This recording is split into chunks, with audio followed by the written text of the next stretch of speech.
샬롬, 주님의 은혜와 평강이 여러분과 함께하기를 축원합니다. 오늘 또 주님과 동행하고 말씀을 깊이 묵상하면서 그 묵상한 말씀대로 살아가는 하루의 삶이 되시기를 주의 이름으로 간절히 축원합니다. 오늘 아침 하나님께서 우리에게 허락해 주신 말씀은 사사기 6장 33절에서 40절 말씀입니다. 그때에 미디안 사람과 아말렉 사람과 사막 부족이 모두 함께 모여 요단강을 건너와서 이스라엘 평지에 진을 쳤다. 주님의 영이 기드온을 사로잡으니 기드온이 나팔을 불어 아비에셀족을 모아 자기를 따르게 하고 전령들을 온 므낫세 지파에 보내어 그들도 자기를 따르게 하였으며 아셀 지파와 스불론 지파와 납달리 지파에도 전령들을 보내니 그들도 그와 합세하려고 올라왔다. 기드온이 하나님께 아뢰었다. 참으로 주님께서는 말씀하신 대로 나를 시키어서 이스라엘을 구하시려고 하십니까? 그러시다면 내가 양털 한 뭉치를 타작마당에 놓아두겠습니다. 이슬이 이 양털 뭉치에만 내리고 다른 땅은 모두 말라 있으면 주님께서 말씀하신 대로 저를 시켜서 이스라엘을 구하시는 것으로 알겠습니다. 그러자 정말 그렇게 되었다. 기드온이 다음날 아침 일찍 일어나서 양털 뭉치를 쥐어짜보니 양털 뭉치에 내린 이슬이 쏟아져 그릇에 물이 가득 찼다. 기드온이 또 하나님께 여쭈었다. 주님, 저에게 노하지 마십시오. 제가 한 번 더 말씀드리고자 합니다. 양털 물치로 한 번만 더 시험하여 보게 하여 주십시오. 이번에는 양털은 마르고 사방의 모든 땅에는 이슬이 내리게 하여 주십시오. 그날 밤에 하나님은 그대로 하여 주셨다. 양털은 말라 있었고 사방의 모든 땅만 이슬로 젖어 있었던 것이다. 아멘. 오늘 아침도 하나님이 허락해 주신 말씀을 통해서 오늘 우리에게 주시는 하나님의 말씀, 하나님의 음성을 듣고 깊이 깨닫는 은혜가 있기를 주의 이름으로 간절히 축원합니다. 참 한심하고 소심한 기드온, 그를 하나님은 힘센 장사, 큰 용사로 만들고자 하시고 그 믿음의 용사로 만들어가는 과정을 우리는 보게 됩니다. 사랑하는 성도 여러분, 저나 여러분도 우리 모두도 하나님이 원하시는 대로 믿음의 용사, 큰 용사, 그리고 힘센 장사들이 되시기를 주의 이름으로 축복합니다. 오늘 34절 말씀에 보면 주님의 영이 기드온을 사로잡으니 기드온은 나팔을 불어 아비에셀족을 모아 자기를 따르게 하고 그랬습니다. 먼저는 주님의 영이 기드온을 사로잡았다, 이렇게 말씀하고 있습니다. 그러니까 기드온이 사명을 잘 감당하고 믿음의 큰 용사, 힘센 장사가 되기 위해서는 또한 성령에 사로잡힌 자 되어야 한다는 것입니다. 하나님의 영에 사로잡아야 한다, 그런 말씀이에요. 똑같이 여러분, 우리 모든 성도는 하나님의 영에 사로잡힌 사람들입니다. 하나님의 영에 사로잡혀야만 우리가 예수님을 주님이라고 고백할 수 있는 겁니다. 그래서 예수님을 주님으로 고백한 모든 사람은 이미 하나님의 영에 사로잡힌 사람들입니다. 이게 우리가 보통 성령 충만이라는 말을 많이 쓰는데요. 무슨 성령 충만이란 말이 부흥 강사들 하는 모습처럼 막 쏟아 부어서 양쪽으로 넘치는 것을 성령 충만이라 하는 것이 아니라 늘 말씀드린 대로 상태를 뜻한다 그랬어요. 어떤 상태를 뜻하느냐? 성령 충만이란 성령에 사로잡힌 사람, 성령에 이끌려 사는 사람, 이걸 우리는 성령 충만한 사람이라고 말합니다. 그러니까 성령에 사로잡힌 사람은 자기 힘으로 살지 않아요. 성령의 능력으로 살아가는 사람들입니다. 성경을 보면 하나님의 위대한 역사를 감당하고 사명을 감당하는 사람들은 한결같이 이 하나님의 영, 성령의 충만, 즉 사로잡힌 사람들이었습니다. 이런 사람들은 본래 유명한 사람들이 아니었어요. 무명한 사람들이었지만 하나님의 영에 사로잡히니 놀라운 역사를 일구어 낸 것입니다. 하나님께서는 기드온을 위한 하나님의 사역을 감당케 하기 위해서 지도자로 세우기 위해서 먼저 성령으로 사로잡아 주십니다. 구약에도 보면 여러분 잘 아시는 대로 사무엘이 사울 왕을 임금으로 세려할 때 사무엘상 10장 6절 말씀에 그러면 그대에게도 주님의 영이 강하게 내려 그들과 함께 춤을 추고 소리를 지르면서 예언할 것이며 그대는 전혀 딴 사람으로 변할 것입니다. 그런 말을 한 적이 있고요. 우리가 사사기를 보면서 온니엘도 사사로 이렇게 있을 때 사사기 3장 10절 말씀에 주의 영이 그에게 내리니 온니엘은 이스라엘의 사사가 되어 전쟁터에 싸우러 사사기가 나갔다. 이렇게 말씀하고 있고 예수님도 세례를 받으실 때 마태복음 3장 16절 말씀에 예수께서 세례를 받으시고 곧 물에 올라오셨다. 그때에 하늘이 열렸다. 그는 하나님의 영이 비둘기같이 내려와 자기 위에 오는 것을 보셨다. 이렇게 말씀하고 있고요. 사도행전에 보면 예수님의 제자들이 다 정말 비겁하고 졸장부 덜덜 떨고 있을 때 성령이 그들에게 강림하심으로 성령 충만, 성령에 사로잡힌 자 되었을 때에 그들은 한결같이 모두 순교하기까지 주님의 십자가의 복음을 전하고 초대교회를 세워가며 오늘 우리에게도 복음이 전해지게 된 것입니다. 사도행전 2장 1절 말씀 오순절이 되어서 그들은 모두 한 곳에 모여 있었다. 그때에 갑자기 하늘에서 세찬 바람이 부는 듯한 소리가 나더니 그들이 앉아있는 온 집안을 가득 채웠다. 그리고 불길이 솟아오를 때 혓바닥처럼 갈라지는 것 같은 혀들이 그들에게 나타나더니 각 사람 위에 내려앉았다. 그들은 모두 성령으로 충만하게 되어서 성령이 시키는 대로 각각 방언으로 말하기 시작하였다. 그랬어요.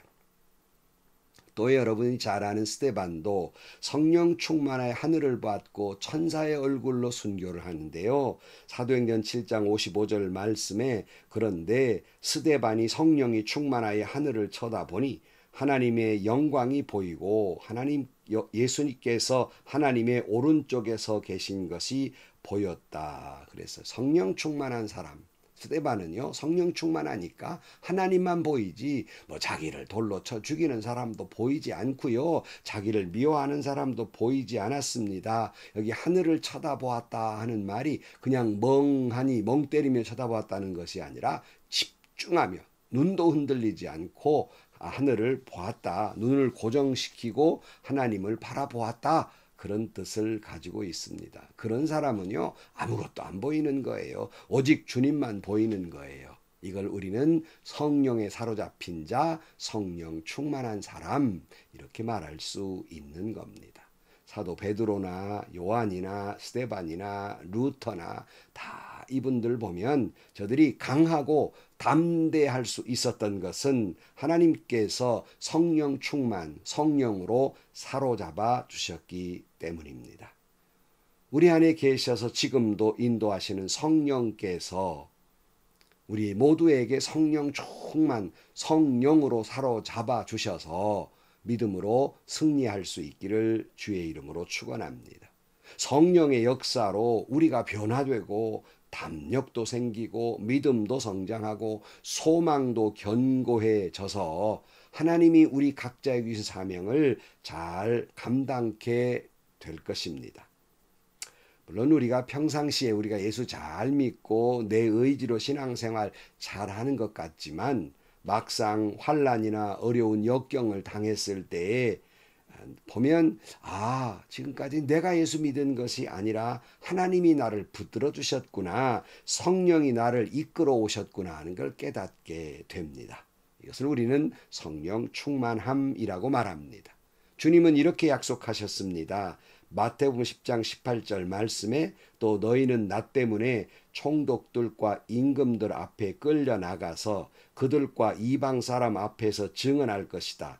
사람들이 너희가 관가에 넘겨줄 때에 어떻게 말할까 또는 무엇을 말할까 하고 걱정하지 말아라. 너희가 무슨 말을 해야 할지 그때에 지시를 받을 것이다. 말하는 이는 너희가 아니라 너희 안에서 말씀하시는 아버지의 영이시다. 그러니까 성령에 사로잡힌 사람은 하나님께서 말씀하신 걸 다 토하여 내게 되어 있는 겁니다. 오늘 또 여러분, 주님이 저와 여러분에게 살라고 한 삶 속에서 어떻게 살아야 할까? 주님이 내게 주신 그 사역을 어떻게 감당해야 할까? 하나님의 영, 성령에 사로잡힌 사람, 성령 충만해서 여러분 기드온처럼 믿음의 용사, 힘센 장사가 되시고 승리하시기를 주의 이름으로 축원합니다. 다음 보면 기드온이 성령 충만해서 성령에 사로잡힌 바 돼서 그가 나팔을 붑니다.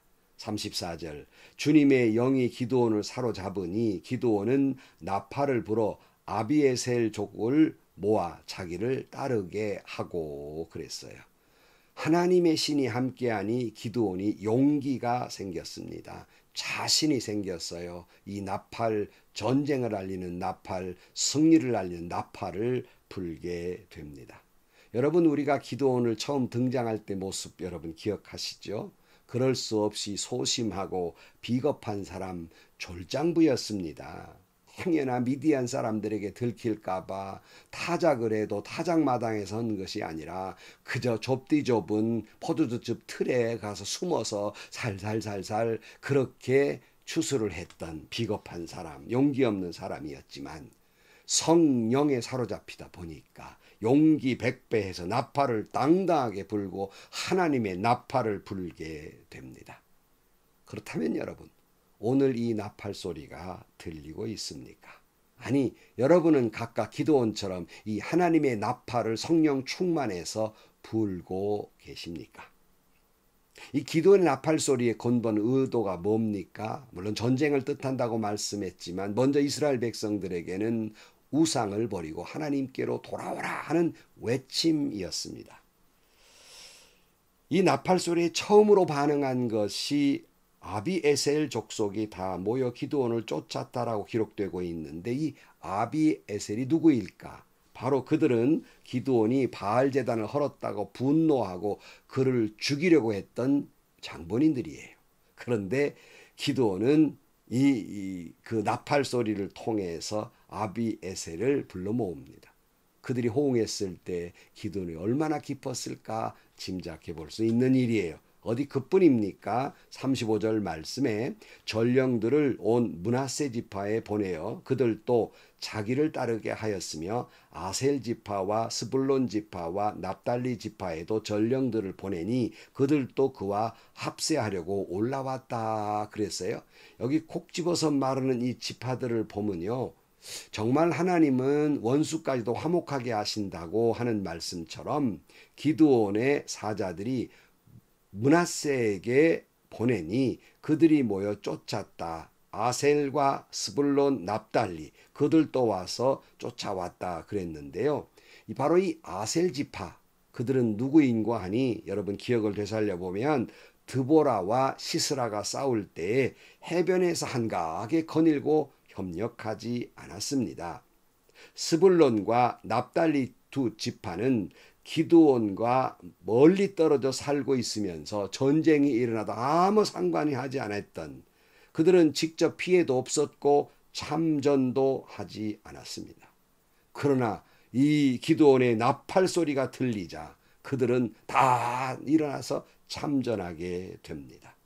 정말 오늘 이 시대에 절실히 필요한 사람은 성령에 사로잡혀서 하나님의 나팔을 부는 사람이에요. 하나님께 돌아오라고 영적 전쟁에 승리하라고 승리의 나팔을 부는 사람들이에요. 이런 사람들이 오늘 시대에 진실로 필요합니다. 그러므로 우리는 우리의 가정에서, 우리의 직장에서, 우리가 살아가는 사회 속에서 하나님의 나팔 소리를 불어 천지를 진동하게 해야 할 사명자들입니다. 이를 위해 성령 충만해서 하나님의 나팔을 부는, 하나님께로 돌아오라고, 영적 전쟁에 승리하라고 하나님의 나팔을 부는 여러분들이 되시기를 주의 이름으로 축원합니다. 그런데 이 소심한 졸장부 기드온, 아직도 그는 머뭇거리고 있는 증거가 하나 보입니다. 그게 뭐냐면 한 번도 부족해서 두 번씩이나 또 다른 증거를 보여달라고 하나님께 말씀해요. 여러분 잘 보시면요, 36절 말씀에 기드온이 하나님께 아뢰었다. 참으로 주님께서는 말씀하신 대로 나를 시켜서 이스라엘을 구하시려고 하십니까? 그러시다면 내가 양털 한 뭉치를 타작마당에 놓아두겠습니다. 이슬이 이 양털 뭉치만 내리고 다른 땅은 모두 말라 있으면 주님께서 말씀하신 대로 저를 시켜서 이스라엘을 구하시려는 것으로 알겠습니다. 그러자 정말 그렇게 되었다. 기드온이 다음날 아침 일찍 일어나서 양털 뭉치를 쥐어짜 보니 양털 뭉치에 내린 이슬이 쏟아져 그릇에 물이 가득 찼다. 기드온이 또 하나님께 여쭈었다. 주님, 저에게 노하지 마십시오. 제가 한 번 더 말씀드리고자 합니다. 양털 뭉치로 한 번만 더 시험하여 보게 하여 주십시오. 이번에는 양털은 마르고 사방의 모든 땅에는 이슬이 내리게 하여 주십시오. 그날 밤에 하나님은 그대로 하여 주었다. 양털은 말라 있었고 사방의 모든 땅만 이슬로 젖어 있었던 것이다. 그랬어요. 뭐 다 아시는 대로 정말 나를 이스라엘을 구하려고 보내려면 증거를 보여주시는데, 이번에는 이 땅 마당 가운데 양털 뭉치를 놓아둘 테니까 거기만 이슬을 내리면 믿겠습니다. 다음날 보니까 하나님이 그대로 해주었어요. 물이 짜니까 물이 죽 나왔어요. 그랬더니 한 번 더 확인하는 거예요. 이번엔 반대로 해주세요. 양털은 말라있고 땅은 이슬에 젖도록 해주세요. 오늘 본문에 보면 하나님이 그대로 하여 주셨다. 저는 여기에 눈이 꽂혔어요. 그냥 지나가서는 안 돼요. 하나님이 그대로 하여 주셨다. 여러분, 한 번도 아니고 앞에서도 증거 보여달라고 그랬고, 또 이번에도 두 번씩이나 확인사살하듯이 또 보여달라고 그러고, 그러나 하나님 오늘 본문에 보면 화내지 않으셨어요. 그대로 하여 주셨다. 저는 이 말씀을 보면서 하나님의 오래 참으심, 하나님의 우리를 불쌍히 여기심, 우리가 얼마나 연약한 존재이고 의심하는 존재이걸 다 아시기 때문에 그대로 하여 주셨다. 이 하나님의 은혜와 사랑을 깨닫는 이 말씀 속에서 깊이 깨닫는 기회가 되기를 주의 이름으로 축원합니다. 여러분, 일찍이 도마가 주님께도 그런 말 했잖아요. 복음서에 요한복음 20장 25절 말씀에 다른 제자들이 그에게 우리는 주님을 보았소 하고 말하였으나 도마는 그들에게 나는 내 눈으로 그의 손에 있는 못자국을 보고 내 손가락을 그 못자국에 넣어보고 또 내 손을 그의 옆구리에 넣어보지 않고서는 믿지 못하겠소 하고 말하였다. 주님께서 오셔서 27절 말씀에 어떻게 하셨어요? 그리고 나서 도마에게 말씀하셨다. 내 손가락을 이리 내밀어 내 손을 만져보고 내 손을 내 옆구리에 넣어 보아라. 그래서 의심을 떨쳐버리고 믿음을 가져라. 주님은 의심 많은 도마에게 허리까지 내주셨어요. 찔러보아라고. 이 말씀을 보면서 저는 가슴이 뭉클했습니다. 하나님이 얼마나 우리를 사랑하시는지, 이렇게 의심 많고 소심하고 졸장부 같은 우리에게 당신의 피 묻은 허리를 내주시고, 그리고 기드온이 하라는 대로 그대로 하여 주시면서 우리를 믿게 하시고 용사로 만들어 가시는 하나님의 사랑, 새삼 깨닫는 기회가 됩니다. 말씀을 마칩니다. 하나님은 이 졸장부 기드온을 용장으로 만들기 위해서 성령으로 사로잡아 주십니다. 그리고 32,000명의 군사를 보내주십니다. 그래도 불안해서 증거를 보여달라는 기드온에게 그가 원하는 대로 다 들어주십니다. 이 하나님의 사랑, 이 하나님의 긍휼, 이 하나님의 자비, 이 하나님의 은혜 깊이 깊이 깨닫는 아침이 되기를 축원합니다. 우리 미래가 불안합니다. 불확실합니다. 앞으로 무슨 일이 또 우리 앞에 닥칠지 아무도 모릅니다. 그러나 분명히 아는 것, 확신하는 것, 변하지 않는 것, 바로 그것은 하나님이 우리를 이처럼 사랑하신다는 겁니다. 하나님이 우리를 이처럼 불쌍히 여겨주신다는 겁니다. 하나님이 우리를 이처럼 다 알고 계신다는 겁니다. 그러므로 오늘 또 하나님이 허락해 주신 성령, 하나님의 영에 사로잡힌 그런 성도가 되셔서 용기 있게 살아가는 이 시대의 기드온, 그 용기를 가지고 하나님의 나팔 소리를 부는 이 시대의 기드온이 되는 믿음의 용사, 그리고 힘센 장수가 되는 영적 전쟁에 승리하는 여러분들이 되시기를 주의 이름으로 간절히 축원합니다. 기도하시겠습니다. 하나님 아버지, 소심하다 못해 졸장부 기드온을 용장으로 만들기 위해서 그를 성령으로 사로잡아 주신 것처럼 우리도 하나님의 영으로 사로잡아 주옵소서. 성령 충만해서 용기 백배하여 하나님의 나팔을 우렁차게 불어대는 저희들이 되게 하여 주옵소서. 세상의 복음을, 세상의 희망을 주는 저희들이 되게 하여 주옵소서. 예수님의 이름으로 기도하옵나이다. 아멘. 여러분, 매일매일이 정말 불안한 하루하루를 살지만 분명한 것은 하나님이 저와 여러분을 사랑하신다는 것이고 하나님이 우리를 그처럼 이해하고 계시고 불쌍히 여겨주신다는 것입니다. 이 사랑이 힘입어서 믿음의 나팔을 불면서 오늘도 행복하시고요. 좋은 하루가 되시기를 주의 이름으로 간절히 축원합니다.